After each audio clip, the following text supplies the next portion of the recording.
Come on and slam, and welcome to The Jam. I really hope that works in editing. With me, your friend and mayor, Howard Vander. Uh, Welcome back. We have a new episode. I still haven't figured out what I'm going to talk about or an episode tagline, if there's going to be intro music. All of these things can happen, but you've got to go with what feels right. Much like how this morning, my body decided it felt right to suddenly evacuate all liquid out of my body. So that was something. Not unlike the feeling of being on social media these days. Except, the second one's missing the part where you feel better afterwards. It's been an interesting run of days, as I'm sure it has been for you as well. I figured as an icebreaker, though, talked about last episode I would read some prompts from the rabid and avid audience. And so here it is. I decided to make time because it saves me having to figure out a first segment. All right. Let's see. Thank you to all who contributed. First off, we have best friend of the show, Medium Hollow, who simply says muffaletta. To which I replied, is that like ... I don't actually know what muffaletta is. I think it's a kind of bread. My ex-wife made some focaccia and generously offered it to me. It wasn't poisoned, but that also coincides with me getting very sick, so jury's out on that one. The jury will not be out for long in the event that I am murdered. The evidence is all in front of you. Do what's necessary. Do what's right. Do what the mayor would have wanted. R.I.P. D'Angelo. I didn't get into him at the time, but in recent years, with the release of Black Messiah, that caused me to take a deeper dive. And even though I wouldn't say I'm well versed in funk, soul, R&B, clearly, there are aspects of those styles I enjoy. I had myself a night of very good noise canceling headphones and the remaster of Isaac Hayes' Hot Buttered Soul. For most people our age, we know him as Chef and sort of like a living punchline in some respects. It's interesting to go back to a time where it's like, no, before you were anything else, you were an absolutely amazing musician. It has that interesting capacity where you can just put on a track like a song you know to belong, much like Whippin' Post live at Phil Maurice by the Allman Brothers, and before you even realize it, it's like, wow, 24 minutes just went by. It's half of why I love prog rock, and not just because behind me I own several of the modules that recreate technology from the time that I absolutely can't afford. Where was I going? Muffaletta. Right. So in lieu of Googling it, I am not going to Google it. Instead, we'll move on. Next up, the-Puritan, who, shout out, you've given me a lot of great advice. I need to remember that it's mirrored on the camera, because I don't want to edit around that. You will notice that part of my modular case includes some things that were selected with their recommendations guiding them. A fantastic resource for all things modular. They write, everything your maths can do in alphabetical order. Okay, well, I don't think I can do that, only because I know that if it involves any kind of computing ability, the maths can do it. It is actually a clone of the maths, the Behringer abacus, yes, I know, but it is, simplest way of putting it, it is a dual function generator with a lot of other things. So I started with a D. I think that would be first. No, wait, it's got a 10 inverters. So that would go first. I understand these things, but I cannot tell you what they mean in a meaningful way. Okay, so I guess we're on to the next one. Casey, Captain Laserpants, friend of the show, says, a Sasquatch with a job. And I'm like, I think by entering the working world, sort of stepping into man's realm, the Sasquatch kind of loses maybe part of the essence that makes it what it is. That's not to say that it sells out or betrays its people, but they're not people. The whole thing is Sasquatch, like, I think one of the requisites of it being Sasquatch in full, not just the word, the physical being, the concept, you know, the what Heidegger would call the thing in itself of Sasquatch, requires it to be wild and unknown and traipsing around various forests, boreal and otherwise, without a clear anchor. You know, if you knew that a Sasquatch got a job at, say, a mail processing center or a ticket taker at a fancy arts theater, first off, it would be easier to find because you're like, well, Sasquatch works the 12 to 8 on Saturdays. You want to see him? Well, we'll go see a play. Arsenic and Old Lace. I don't. Was that ever a stage play? I haven't even seen the movie. The point is, Sasquatch with a job ceases on some level to be Sasquatch. Then it just becomes, oh, there's Jim the usher. After a point, the novelty of seeing Sasquatch working at the theater you go to, that kind of wears thin, you know. Not everything does. Every time I boot up this thing and it doesn't catch on fire, I'm kind of amazed. And on some level, I think all of you are too. But I guess what I'm saying is that if Sasquatch had a job, Sasquatch would effectively become more human than it is, and it's that precise ambivalence of humanity to inhumanity that makes Sasquatch Sasquatch proper. Though, if I had to answer, I would say ticket taker at a fancy arts theater. Special friend of the show, Hollow's wife, writes in with, what would be easier to take care of, 1 dog or 9 dogs? And I see I responded at the time saying 9 dogs because the big one could show the little ones how to safely use the microwave. Much like Sasquatch and the Call of the Wild, I believe there's another law in nature, which is the big one should always show the little one how to use the microwave. Who would win in a fight, Billy Zane or Billy Zabka? That's from Hollow, and I don't know who Billy Zabka is. He also writes in with creme brulee. He can brulee a pretty mean creme, I'll give you that much. He made me creme my jeans. 7 different questions about Super Smash Brothers. Okay, the merits of shoot style and strong style and the effects they've had on the growth and appreciation of Japanese wrestling. Early editions starring Kyle Chandler. The rise and fall of Sharper Image. Cerebus, like... Pal, I'm trying to keep episodes to like half an hour. I love you to pieces, Hollow, but most of my replies to those would be, I don't know what those are. And yet, that leads us to an insight. Which takes us back to something I've often talked about, the nature of fandom, fanaticism, investment in passions, and how to do it without being absolutely irritating.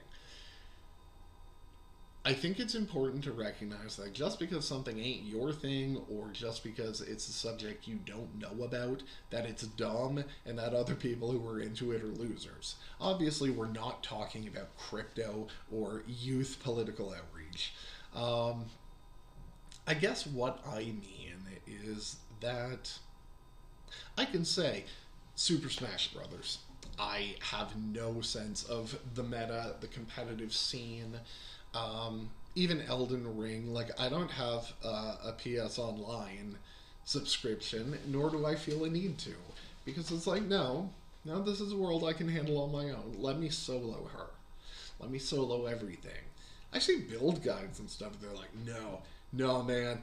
If you put more than 40 points into Dex overall, you're just wasting your time. Soft limits, you know? And I'm like, I'm going to go with my strategy of taking this enchanted mace with a plus 20 and hitting the big thing as many times as I need to before it stops getting up. So far, it's working all right. Radon, Scar Scourge. Well, I see the Scourge part. I got through you in like 2 deaths. Good luck holding up the stars now. You'll be pushing up daisies. Ooh, I should write that down. I should get back into screening so you can catch these things live. There's actually a point to what I'm talking about, and it's the recognition that Super Smash Bros., the competitive scene, is not my thing. But I recognize that despite it not being my thing, it has validity. It has meaning. It has joy that it bestows onto others, including someone I know, someone I love, and someone I admire very much. And I think one of the main tent poles for just navigating the world, not always be screaming at people or being screamed at, I think a good practice point if you are taking notes is recognize mutual validity. My disinterest in something is real, but it is no more real than the interest that my friend has. And I can respect and appreciate that. And when you start conceptualizing of things that way, it's easier to see and celebrate the joy that all the detritus of the modern world bestows on other people. It's the power of and. The idea that two things can be true at the same time. Not a but, not a cancellation, not either or, but an and. It's a sort of, how is it? You know the old optical puzzle of the duck that is also a rabbit, depending whether you follow the white predomination of the space or the black. I once read that being described as two outcomes that are mutually exclusive but necessarily compossible. And I took that to mean that it basically informs the other. It's realizing that, well, even though someone looks at it and says it has to be a rabbit, and the other says it has to be a duck, recognizing that both of those are correct. This doesn't extend to everything. This doesn't extend to finding common cause with people you fundamentally disagree with in terms of the principles that we live by. But I'm 39 years old, and I like to think I'm past the point where I'm like, oh, well, it was a lovely date. Can I see you again on Friday?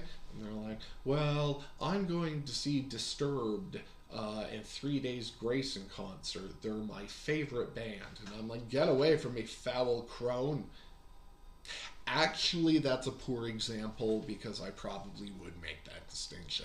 I don't want to listen to shitty music for the rest of my life should we get married. Life's too short for that. But life is also too short for scolding people who find joy in things, as long as it's below like the theater kid level of obnoxious. Hollow's the theater kid. In some respects, I'm a theater kid. We find ways to make it look cool. You know, like the guys from Penny Arcade do for gaming. It's not hard to not be a jerk. And a lot of that flows from and. It's, yeah, I am having the day from hell with no space to offer to other people. And yeah, someone I know is going through some stuff and I can't help them with that. And I feel bad about that, but it's not them being annoying. What they feel is valid just as what I feel is valid. And if I'm saying, well, yours doesn't matter, then I'm also bound to not get offended when other people tell me that my viewpoint doesn't. I think if you want people to take yourself seriously, it kind of requires a demonstration of respect and taking others seriously.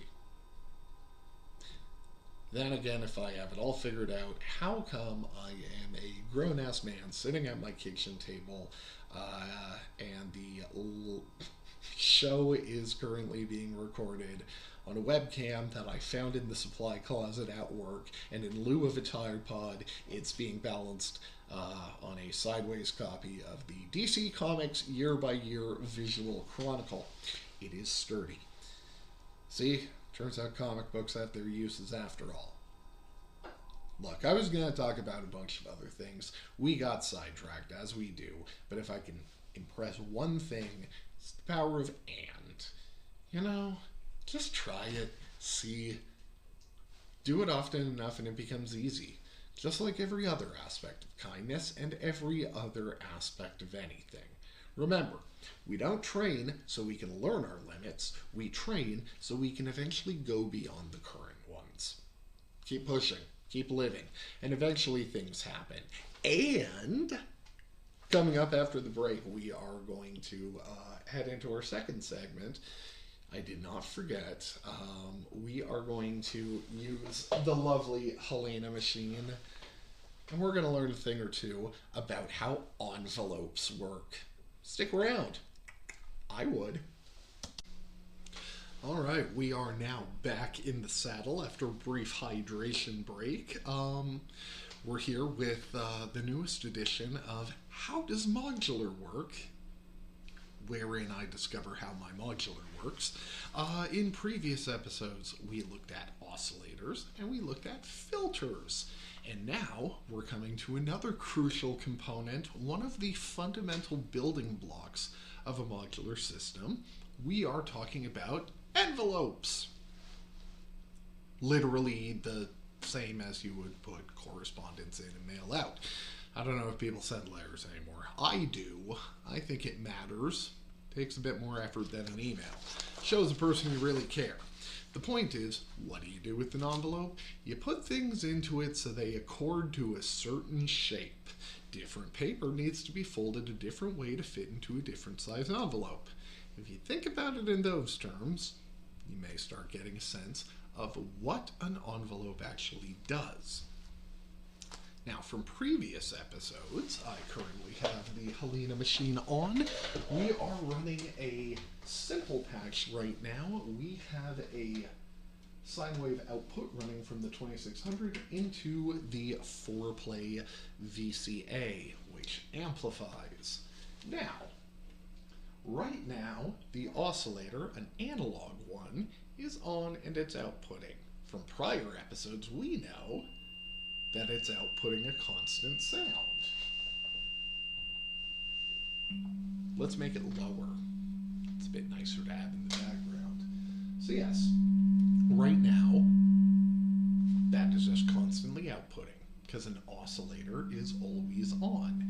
Now obviously, not everybody who plays an electronic instrument just wants to make a drone.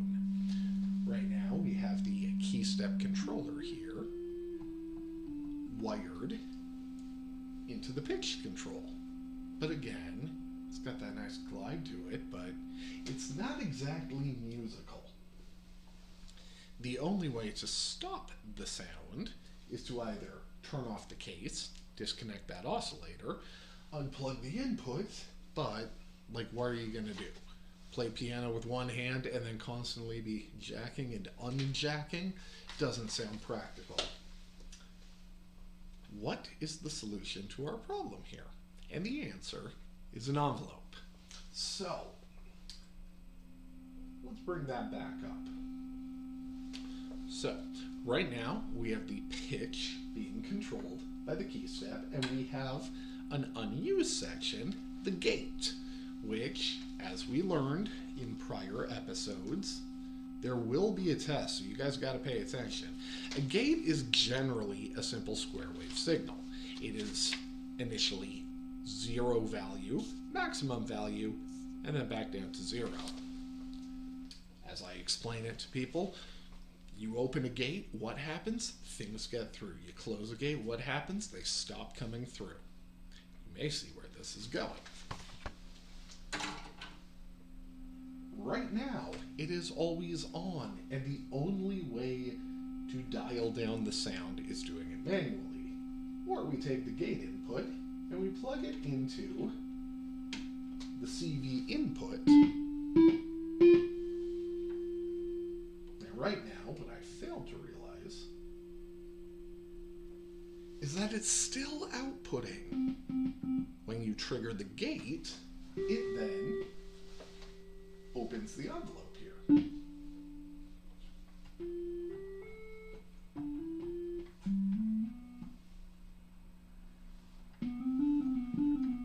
I don't think my neighbors will mind that, but you can still hear a little bit of hum there, which I don't overly care for. And besides, this way, we are still only outputting a simple gate. A very staccato, quick sound, because the second that we stop pressing a key, it immediately closes the VCA. This is where envelopes come in. So, right here, I have a clone of the mutable peaks module, which can be a number of things, but right now, our primary purpose is going to be our envelope. So I am going to wire the gate into the trigger there. All right. Now, like I was saying about the paper kind, there is more than one kind of envelope here. Where's my pen? God damn. The first kind, and probably the simplest kind, is an AD envelope. Attack and decay. What that effectively means is that when the gate is output, the envelope will then gradually rise in the attack phase to its peak signal. And then, once that phase ends, it will decay or return back to a 0. Attack and decay more or less refer to the speed in which it rises and falls. The abacus unit, for instance, because it's wired a certain way, it can also act as a simple attack decay envelope. That's not what we're using right now, though.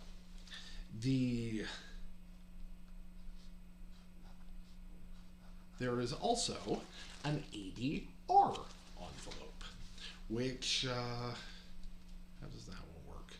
Attack, decay phase, and then, yes. So what the R stands for is release. What effectively happens is it begins with an attack phase, it starts decaying, but then the release controls the amount of time that the sound will continue to be output after the gate closes. So, usually the long echoey trail that follows something. In our case, though, we are using maybe most familiar, most common, I don't know. Now, I have seen it written two ways, but I guess in terms of order of operations. Okay, well now I go to a new page. Note to self, work with pencil. I did the same error again. Okay, we'll roll with it. Fix it in post. We have ADSR. Attack, decay, sustain, and release. So let me see if I can. Yes, the mountain. So again, once it receives the signal, the gate in this case, it will begin the attack phase, which controls how long until it reaches peak volume. Then it enters the decay stage, where it reduces to a certain rate. S is for sustain. Now, this one actually doesn't control the time value here. What it controls is the level to which the signal will drop once it finishes the decay stage. As long as that gate signal is open, it will sustain theoretically forever. And then, so, all right, in that case, once again, sustain, it's how much volume is going to drop off between peaking and the held note. So you can have it have a sharp attack, rise, and then fade into fairly quiet. Or you can have it remain at the constant peak volume as long as it is sustaining. And then finally release, which works the way it did before. So we are coming back to Helena, which right now is just constantly outputting. So we have the VCO, which is being driven by the key steps pitch. We have the gate now running into the peaks. The peaks is currently set on envelope mode. It can either act as a full ADSR, or it can be split into two independent AD envelopes, which is kind of cool. So in this case, we have the gate. Every single time it triggers, you see that it lights up. The camera is way too far away for you to see it, so trust me. What we then do, now that we see the light go on, what that effectively means is it lights up once it receives a gate, and helpfully, it actually dims and eventually goes dark once that signal drops off. So instead of passing the gate directly into the VCA, we are then going to take the output of the envelope, cram that one into our handy VCA. Now, louder than I want it to be. Okay, so let's set everything to 0. This is like minimal value. You're just hearing a weird popping sound. And that's because with a nil value, the envelope more or less isn't even generating at all. It's simply processing the gate signal as a 0 value. So, still not receiving much of a signal. So let's open them up. We're going to turn them all to, oh, let's say 12 o'clock.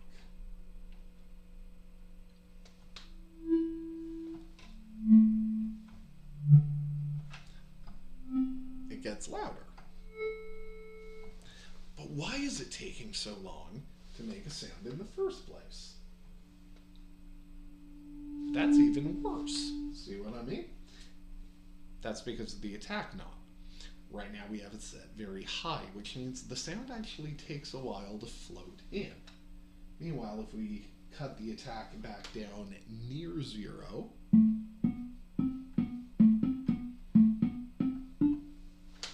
captures it pretty fast.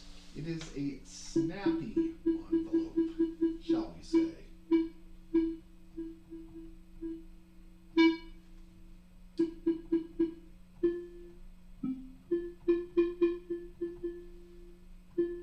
Don't want to push it into overdrive. Not yet, baby. So, we lower the attack. What happens when we start messing with the decay? Let's find out.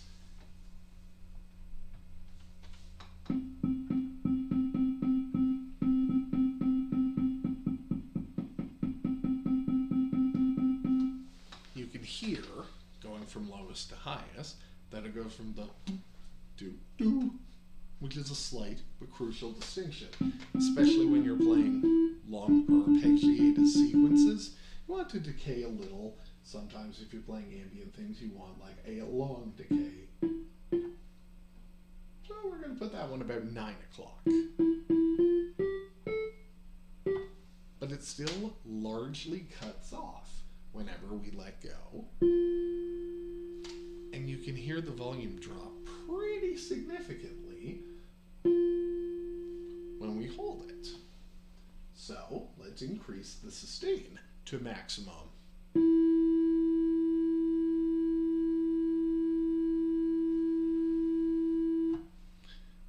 as the gate is open, it is held at the full peak. Meanwhile, if we turn that down to, well, I guess in this case it's actually 10 o'clock.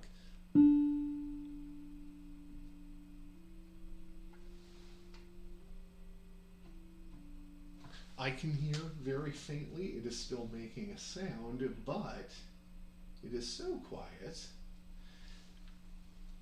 that basically for musical purposes you can't hear the aftertouch. Until the gate is disengaged, closed back off, it will continue playing any subsequent note at that very low volume. It's a good about constant. And if you want certain accents, though, it kind of, it does help to have a shorter sustain, because then when you're hitting like that bass root note or something, then it snaps back out of the mix. And then finally, we have a release. Zero release sounds like this.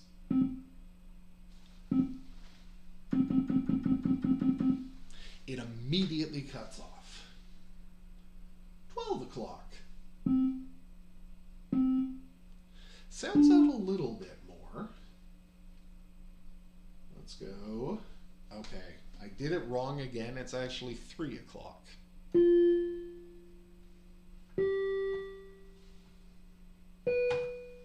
can also tell by the lights, it's giving an idea how long and how much signal is passing through. And then, when we have fully open release,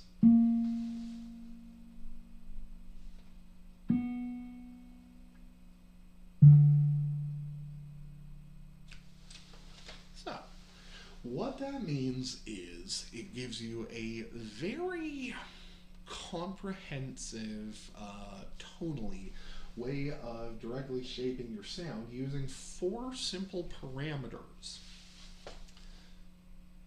And again, as I say with everything, if I can figure this out, so can you. So that more or less wraps it up for envelopes. And we have learned another crucial building block of not only understanding modular, but actually making it playable. It's one thing to acquire all of this gear, or even look at a set of schematics for free, mess around in VCV Rack, but just because you have it before you, that can be very different than understanding what to do with it, and then on top of that, what you want to do with it. In this case, though, I am pretty confident in what I want to do, which is drink a lot of Gatorade. I am badly dehydrated, and think about what I'm going to be doing next episode of The Jam, because I promise I will be back. And yeah, other than that, I am going to play us out with a cool little envelope jam. Should I narrate what I'm doing? I hope it doesn't take forever. Let's see. And a 1 and a 2 and the rest won't do. And